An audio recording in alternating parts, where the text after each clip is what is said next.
దోచుకోవడం దాచుకోవడమే కల్వకుంట్ల కుటుంబ ప్రత్యేకత అని తెలంగాణ కాంగ్రెస్ ప్రచార committee co chairman Ponguleti Srinivasa Reddy పేర్కొన్నారు. ఖమ్మం జిల్లా ముదికొండ మండలానికి చెందిన వివిధ పార్టీల నాయకులు కార్యకర్తలు బట్టి పొంగులేటి సభలో కాంగ్రెస్ పార్టీలో చేరారు. ఈ సందర్భంగా మండలం కేంద్రంలో పార్టీ సీనియర్ నేత బట్టి జిల్లా నాయకులతో కలిసి ర్యాలీ నిర్వహించారు. వెంకటాపురంలో సభావేదికగా పొంగులేటి కేసీఆర్పై విమర్శలు గుప్పించారు. కాంగ్రెస్ పార్టీ అధికారంలోకి వచ్చగా దోచుకుని దాచుకున్న సొమ్మంతా బీఆర్ఎస్ నాయకుల నుంచి కక్కిస్తామని అన్నారు.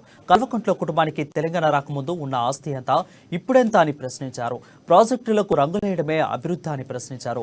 తెలంగాణకు ఈ నెల 17న సోనియమ్మ వచ్చి 5 ఖచ్చితమైన డిక్లరేషన్ అమలు హామీలు ప్రకటిస్తామని తెలిపారు. లక్షలాది మంది మనమాత తరలి వెళ్లి సోనియమ్మ సభను విజయవంతం చేయాలని పిలుపునిచ్చారు.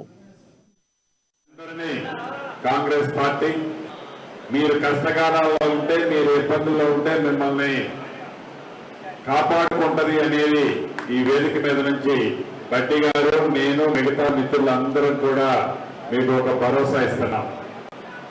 తప్పకుండా రాబోయే సార్వత్రిక ఎన్నికల్లో మంచి మెజార్టీతో కాంగ్రెస్ పార్టీ అభ్యర్థిని అత్యధిక మెజార్టీ, ఇంకా ఇప్పుడే అభ్యర్థిని ప్రకటించకూడదు కాబట్టి అది నా పరిధిలోది కాదు కాబట్టి చెప్పట్లేదు. మంచి మెజార్టీతో కాంగ్రెస్ పార్టీ అభ్యర్థిని గెలిపించాలి అని మనస్ఫూర్తిగా కొత్తగా జాయిన్ అయిన వాళ్ళందరినీ, పాతగా ఉన్న కాంగ్రెస్ నాయకులు కూడా ఒకటే నేను అభ్యర్థిస్తున్నాను. కొత్త పాత అనేది లేకుండా అందరినీ కలుపుకొని మీరు పార్టీని బలోపేతం చేసే కార్యక్రమాన్ని చేపట్టాలి అని మనస్ఫూర్తిగా మీ అందరినీ కోరుకుంటూ, ఇప్పటికే కాలం చాలా లేట్ అయింది, మన కార్యక్రమం మొదలవడమే లేట్ అయింది. ఒక 2-3 విషయాలు చెప్తాను.